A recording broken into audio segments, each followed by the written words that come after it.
அமெரிக்காவோட சென்ட்ரல் கமாண்டோட admiral navy Brad Cooper அவர்கள் வந்து பாத்தீங்கன்னா ஸ்டேட்மெண்ட் வந்திருக்கு அவர் தரப்புல இருந்து. யுஎஸ் செனட்ல பேசும்போது வந்து பண்ணா அவர் தரப்புன்னு சொல்லிக்கிறாரு. அதாவது ஈரான் கிட்ட இப்பவும் அமெரிக்க வீரர்கள் அமெரிக்க பேஸ த்ரிட்டன் பண்ற அளவுக்கு எபிலிட்டியை ரீடைன் பண்ணியிருக்காங்க. ஈரான் இன்னும் ஃபுல்லா சப்ரஸ் அப்படிங்கிறது போல வந்து பார்த்தீங்கன்னா அமெரிக்கா தரப்பு வந்து பண்ண முடியல. இஸ்ரேல் என்னதான் போர் தொடுத்திருந்தாலும் அது என்னதான் அட்டாக் பண்ணியிருந்தாலும் ரிட்டாலியேட் பண்ணக்கூடிய எபிலிட்டி ஈரானுக்கு இருக்கு அப்படிங்கிறது வந்து பாத்தீங்கன்னா இவரோட ஸ்டேட்மெண்ட் தரப்புல இருந்து நம்மளால புரிஞ்சுக்க முடியுது. அது மட்டும் இல்லாம என்னதான் இந்த அணு ஆயுதத்து மேல இது போல தாக்குதல் பண்ணியிருந்தாலுமே அவங்களால ரீகெயின் பண்ண முடியும் அப்படிங்கிறது போல இவர் தரப்புன்னு சொல்லியிருக்கிறார். ஸோ இதுல இருந்து என்ன தெரிய வருதுன்னா ஈரானை ஃபுல்லா இன்னும் நியூட்ரலைஸ் பண்ணல அப்படிங்கிறது மட்டும் புரிஞ்சுக்க முடியுது. ஸோ இந்த இஸ்ரேல் ஈரான் இந்த 12 நாள் போர்ல இப்போ மினிஸ்ட்ரி ஆஃப் ஹெல்த் ஈரான் தரப்பு இருந்து வரக்கூடிய ஸ்டேட்மெண்ட் சில நபர்கள் 800 1000 அது போல கவுண்ட் கொடுக்கலாம். ஆனா அபிஷியலா ஈரானோட மினிஸ்ட்ரி ஆஃப் ஹெல்த் கொடுக்கக்கூடிய ரிப்போர்ட் என்ன அப்படின்னா 627 நபர்கள் இறந்துட்டாங்க, 4800 நபர்களுக்கு மேல 4870 நபர்கள் கிட்ட காயமடைஞ்சிட்டாங்க அப்படின்னு சொல்றாங்க. இஸ்ரேல் கிட்ட போயிட்டீங்க அப்படின்னா 550 மிசைல் அனுப்பிச்சாங்க, 1000 ட்ரோன்கள் அனுப்பிச்சாங்க. இதுல 31 தான் எங்க நாட்டுல இம்பாக்ட் ஆச்சு. 31 மாதிரி தெரியல, பட் இருந்தாலும் அவங்க தரப்பு வந்து 31 தான் அபிஷியலான கவுண்ட். இஸ்ரேல் தரப்பு வந்து வரக்கூடிய கவுண்ட் 31 தான் இம்பாக்ட் ஆச்சு. அதுவும் மக்கள் அதிக அளவுல வாழக்கூடிய பகுதிகளில். இதனால 28 நபர்கள் இறந்திருக்காங்க, 3000 நபர்கள் காயமடைஞ்சிருக்காங்க அப்படிங்கிறது போல இஸ்ரேலோட ராணுவ தரப்பு வந்து இஸ்ரேல் தரப்பு வந்து அபிஷியலா வரக்கூடிய ஸ்டேட்மெண்ட். அது மட்டும் இல்லாம என்னதான் இது போல இழப்புகள் இருந்தாலும் ஈரான் பல வருஷத்துக்கு பின்னோக்கி போயிட்டாங்க இந்த நியூக்ளியர் ப்ரோக்ராம்ல இருந்து அப்படிங்கிறதோட இவங்க தரப்பு ஸ்டேட்மெண்ட் வந்திருக்கு. சரி, ஓகே. இப்போ ஈரானோட மினிஸ்ட்ரி ஆஃப் ஃபாரின் அஃபேர்ஸ் இவங்க தரப்பு வந்து என்ன சொல்லிக்கிறாங்களா, ஆமா எங்களோட நியூக்ளியர் இன்ஸ்டலேஷன்ஸ்லாம் வந்து பண்ணா டேமேஜ் ஆயிருக்கு, ரொம்ப அதிக அளவுல டேமேஜ் ஆயிருக்கு, அது கன்ஃபார்ம் தான். அதுக்கான காரணம் இது போல தாக்குதல் பண்ணிக்கிறாங்க. அது மட்டும் இல்லாம எங்களோட நியூக்ளியர் ஃபெசிலிட்டிஸையும் எங்களோட சயின்டிஸ்டையும் ப்ரொடெக்ட் பண்ண வேண்டியது எங்களோட கடமை அப்படிங்கிறது போலயும் அவங்க தரப்புன்னு சொல்லிக்கிறாங்க. இந்த ஒரு காரணத்தினால ஐஏஏ கிட்ட இதுக்கு மேல நம்ம எக்காரணத்தை கொண்டும் ஒர்ட்டும் வேணாம் உரமும் வேணாம் அப்படிங்கிற முடிவெடுத்தாங்க. இதுக்கப்புறம் அணு ஆயுத ரிசர்ச் நாங்க இந்த அளவுக்கு பண்ண போறோம், இதை செய்ய போறோம், நாங்க இங்க இதை வைக்க போறோம், அங்க அதை பண்ண போறோம்னு எதையுமே எந்த நாட்டுக்கிட்டையும் சொல்லணும்ன்ற தேவை அவங்களுக்கு கிடையாது. இத்தனை நாள ஐஏஏ இருந்தனால ஈரான் இவ்வளவு செய்யறாங்க, ஈரான் அதை பண்றாங்க, ஈரான் இதை செஞ்சுக்கிட்டு இருக்காங்க அப்படின்னு சொல்ல முடியும். எப்படி இஸ்ரேல் வந்து பாத்தீங்கன்னா ஐஏஏக்கு இல்லாம அவங்க பாட்டுக்கு நியூக்ளியர் ஃபெசிலிட்டிஸ் இதெல்லாம் வச்சு அவங்க நியூக்ளியர் ரிசர்ச்ல வந்து ஈடுபட்டு இருக்காங்க. ஸோ அதே போல ஈரான் வந்து பாத்தீங்கன்னா என்ன வேணா செய்யலாம், அங்க என்ன நடக்குது ஏது நடக்குதுன்ற விஷயம் வெளி உலகத்துக்கு தெரியாது அப்படிங்கிறது இதுல இருக்கக்கூடிய விஷயம். அது மட்டும் இல்லாம அமெரிக்காவோட பிரசன்ஸ் இருக்கு இல்லையா, ஸோ அது தொடர்ந்து இந்த பிராந்தியத்துல இருக்கிற வரைக்குமே இன்செக்யூரிட்டியா தான் இருக்கும் அப்படிங்கிறது போலயும் ஃபாரின் அஃபேர்ஸ் வந்து ஸ்டேட்மெண்ட் வந்திருக்கு. அதாவது இதைத்தான் வந்து பண்ண நான் அப்ப சொல்ல வந்தேன், அமெரிக்காவோட பேஸ் மிடில் ஈஸ்ட்ல இருக்கிற வரைக்கும் இப்படித்தான் இருக்கும் அப்படிங்கிறது போல. ஸோ இதான் இப்ப அவங்களோட ஸ்டேட்மெண்ட் கிட்ட இருந்தே வந்து பாத்தீங்கன்னா வந்திருக்கு. அடுத்தது இந்த இஸ்ரேலோட அக்ரஷன் திருப்பி ஏதாவது ஒண்ணு பண்ணாங்க அப்படின்னா நாங்களும் ரிப்பீட்டா அதுக்கான பதிலடிகள் கொடுப்போம் அப்படிங்கிற அவங்க தப்பு ஸ்டேட்மெண்ட் வந்திருக்கு.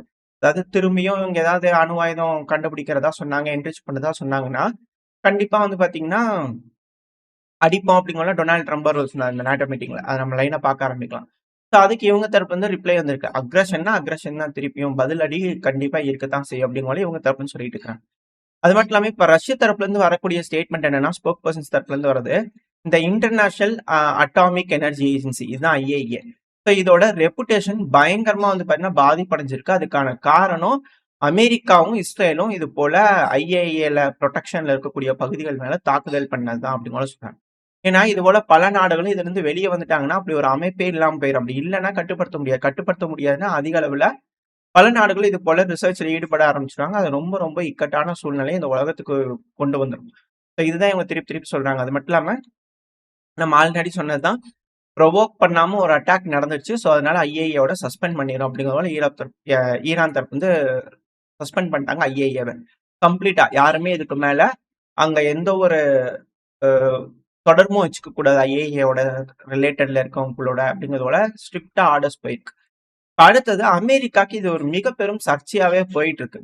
அமெரிக்காவோட secretary of state Peter Hegseth அவர்கள் தரப்புல இருந்து என்ன ஸ்டேட்மெண்ட் வந்திருக்குன்னா, உண்மையாலுமே அக்யூரேட்டா ஃபார்டோ ஃபெசிலிட்டி அழிஞ்சிருச்சா இல்லையா அப்படிங்க தெரிஞ்சுக்கணும்னா ஒரு ஷவலை கையில எடுத்துட்டு வாங்க, மண்வெட்டி இருக்கும்ல, குழி தோண்டுவோம்ல, ஷவர்ஸ் வந்து பார்த்தீங்கன்னா, இந்த ட்ரென்ச் தோண்டுறதுக்குலாம் யூஸ் பண்ணிட்டு இருப்பாங்க. ஸோ அது போல. ஷவல் எடுத்துட்டு வாங்க, போய் செக் பண்ணி பார்த்துருவோம் அப்படிங்கிறது போல சொல்றாங்க. அதாவது ஃபுல்லா முடிஞ்சிருச்சு. எல்லாத்தையும் மூடி வச்சுட்டோம் அப்படிங்கிறது போல வந்து பார்த்தீங்கன்னா, அமெரிக்க தரப்புன்னு சொல்றாங்க.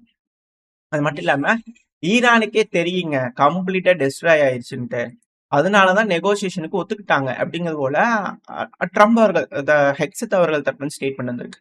அது கூடவே கம்ப்ளீட்டா டெஸ்ட்ராய் ஆயிடுச்சு ஈரானோட நியூக்ளியர் ஃபெசிலிட்டி. ஏன்னா இதுதான் திரும்ப திரும்ப சர்ச்சை ஆயிட்டே வருது. ஈரானோட நியூக்ளியர் ப்ரோகிராமே டெஸ்ட்ராய் ஆயிடுச்சு அப்படிங்கறதுல ஹெக்ஸத் அவர்கள் தரப்புல வருது. இதே போல ட்ரம்ப் அவர்கள் வந்து பாத்தீங்கன்னா, இந்த நாட்டோ மீட்டிங்ல பேசும்போது நாட்டோல நிறைய விஷயங்கள் பேசியிருக்காரு. இதுல மிடில் ஈஸ்ட் சார்பா, அதுவும் குறிப்பா ஈரான் சார்பா பேசுனது மட்டும் பார்க்க போறோம். இந்த ஈரான் இருக்கிறாங்க இல்லையா, ரொம்ப நல்ல நாடுங்க. எங்களுக்கு ஆல்ரெடி வார்னிங் குடுத்தாங்க. "ஏங்க இத்தன மணிக்கு அடிச்சுக்கலாமா? 1 மணிக்கு ஓகேவா?" அப்படின்னு போல கேட்டாங்க. நானும் ஓகே ஃபைன் அப்படின்னு போல சொல்லிட்டு, அங்க இருக்கிறவங்கள இவாக்குவேட் பண்ண சொன்னேன். அதே போல அவங்க அட்டாக் பண்ணாங்க. யாருக்கும் எதுவும் ஆகல. ஸோ இது ஒரு நல்ல நாடு. ஈரான்ங்கிறது ரொம்ப நல்ல நாடு அப்படிங்கிறது போல, அ ட்ரம்ப் அவர்கள் தரப்பு இருந்தது. அதாவது இது எப்படி பார்த்தீங்களா?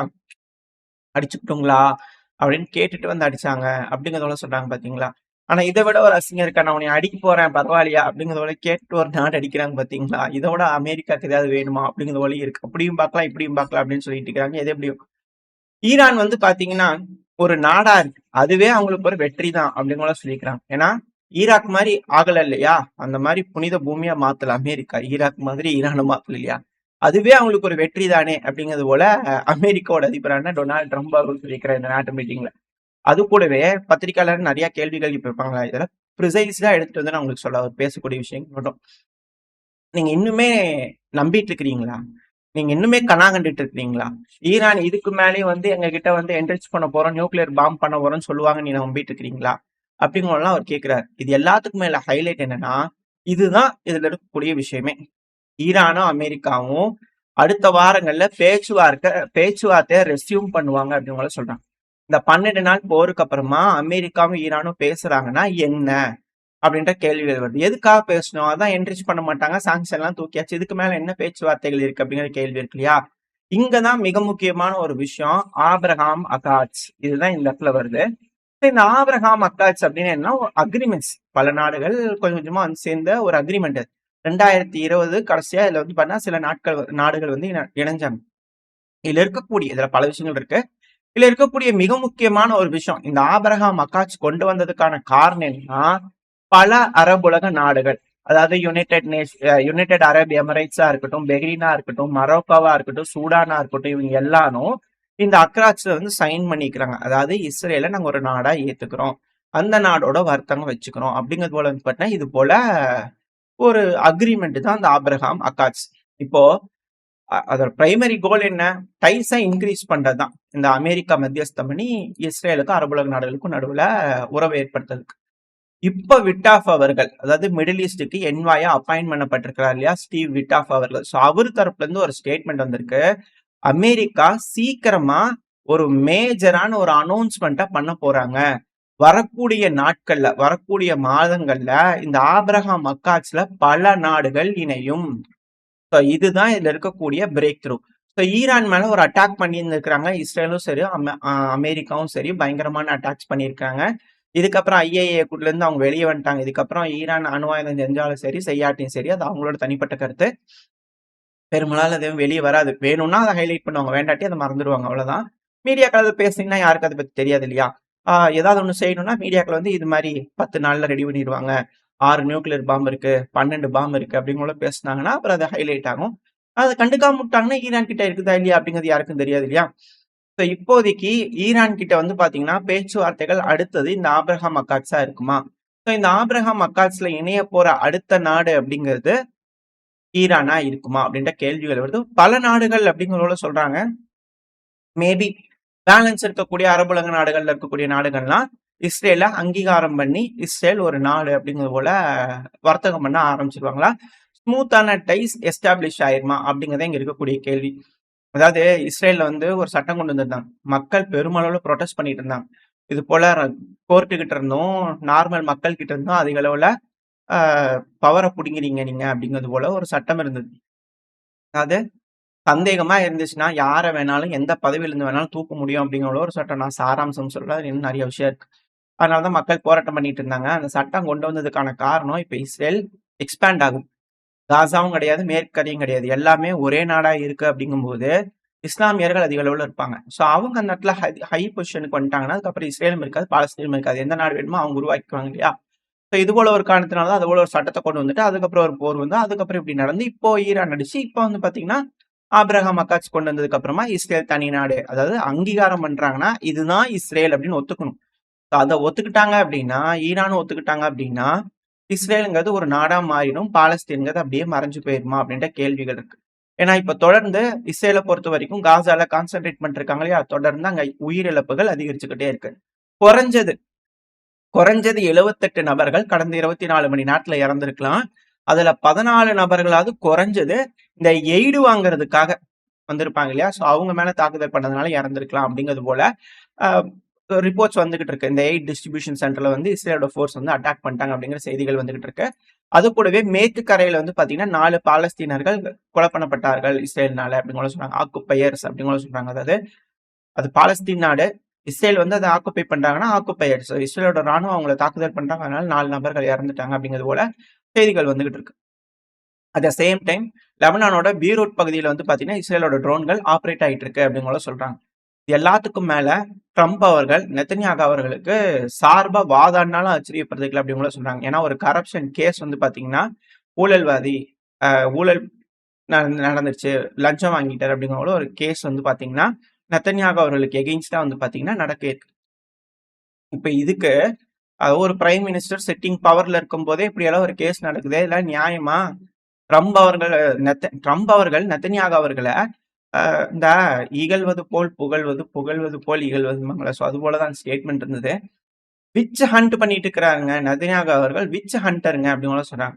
அது ஒரு முன்னாடி காலத்துல எல்லாம் வந்து பாத்தீங்கன்னா இந்த விச்சஸ் அப்படிங்கிறது போல இந்த பெண்கள்லாம் இருப்பாங்க இல்லையா?